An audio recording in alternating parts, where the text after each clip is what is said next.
الهضره اللي غادا نقول اليوم انا كنوجهها بالخصوص لرئيس الحكومه عبد الاله بن كيران، ليكون في علم سيادتكم ان هذه الهضره اللي غادا نقول راه ما وراها لا تماسيح ولا عفاريت ولا ايادي خفيه كما جاء على لسانكم. حنا استاذ بغينا منك وكاساتذه متدربين بغينا نعرفوا منك سبب مقنع اللي لحد الان ما عطيتيناش اللي يخلينا نقتنعوا بهذوك المرسومين اللي نزلتي علينا. وحيت كتنوض كتهضر نفس الهضره كتعاود الجوده والاصلاح، الجوده والاصلاح، علما ان الجوده مفهوم اقتصادي، ومني تنقول الجوده راه بحال اللي كنقول سنترال، بحال اللي كنقول ليدو، وبحال اللي كنقول باكور الهندي. وخاصي حنا نستغباو ريوسنا ونمشيو معاك في هذا النهج ديال الاساس انك باغي كتقلب على الجوده. واش هاد 3000 استاذ اللي غادي تقصي في مباراه التوظيف هما اللي غادي يعرقلوا لك هذيك الجوده؟ واش هاد 3000 استاذ اللي غتقصي في مباراه التوظيف هما اللي غيروبوا لك هذيك الجوده؟ علاش كتهضر؟ قلتي يا سعاده الرئيس بان هذيك 3000 استاذ في النص فيها غادي يمشي يخدم في القطاع الخاص، والنص فيها غادي يمشي يخدم في دول الخليج. واش القطاع الخاص السي عبد الاله ما باغيش الجوده؟ دول الخليج ما كيقلبوش على الجوده؟ قول انك بغيتي تخصص القطاع العام وما تقولش لينا الجوده. انا راه احاكم نفسي بتهمه الغباء الا صدقت هذه الخزعبله اللي تتقول،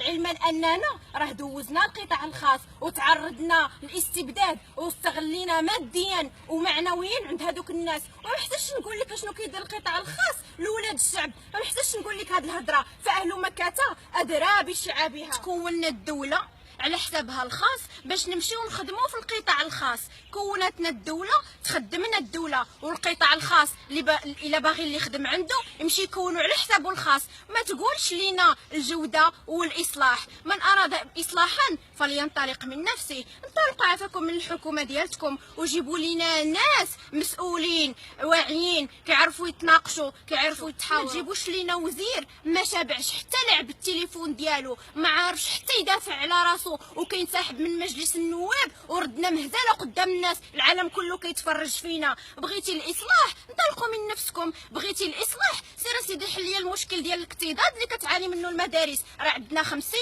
و70 تلميذ في القسم، الاستاذ كيعاني والتلميذ كيعاني. الجوده نورمالمون يا حبيبي راه ما كتعداش 21 تلميذ في القسم. بغيتي الاصلاح سير حل المشاكل ديال البنيات التحتيه اللي كتعاني منها المدارس، اللي على 2 قطرات ديال المكاتب بالمدرسه باللي فيها. ماشي نتوما الاصلاح شادينو منكم علالتو. امتى كان طعن في مستحقات الاستاذ اصلاح؟ جيتي طعنتي في الركيزه الاساسيه ديال التعليم، في لب التعليم، في رب التعليم اللي هو الاستاذ، وتقول لنا باغي نصلاح. هذا هو الفساد، هذا الفساد بأم عيني. حكومات عفى الله عما سلف ما بيهاش الاصلاح، بها الفساد. تطعن في مستحقات الاستاذ وكتقول لك بغات تصلح. حنا كنتسناو منكم تنزلوا معنا حوار واساليب باش نحلوا هذه المشاكل.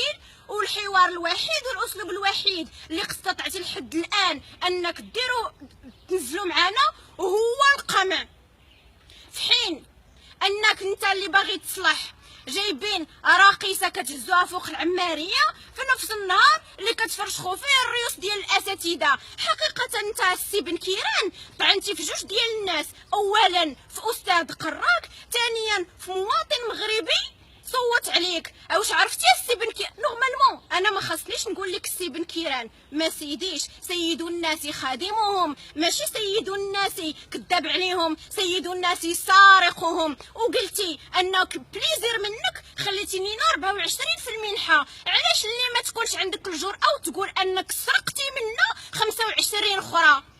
نورمالمون خاصك تزيد في المنحه، حنا عارفين عليك الزياده تزيد في الاسعار، علاش تنقص من المنحه؟ زيد في المنحه. هادشي علاش قديتو. اللي باغي الاصلاح وباغي يحارب الفساد كيبجل الراقصات وكيفرشخ في النخبه المثقفه. يا حكومه عفى الله عما سلف، واش نتوما ما عرفتوا في الدين غير عفى الله عما سلف؟ راه كاينه واحد الحاجه سميتها كلكم راع وكلكم مسؤول عن رعيته. حقيقه راك شردتي 10000 اسره مغربيه، خليتي المصير ديالها هو المجهول، وكنحملكم المسؤوليه من هذا المنبر لما ستؤول اليه الاوضاع. هذه تحيه لك، هذه تحية مني ليك، وهذه تحية بالمختار، وهذه تحية عالية لأساتذة المستقبل، للأستاذ المغربي، المواطن المغربي، الشعب المغربي.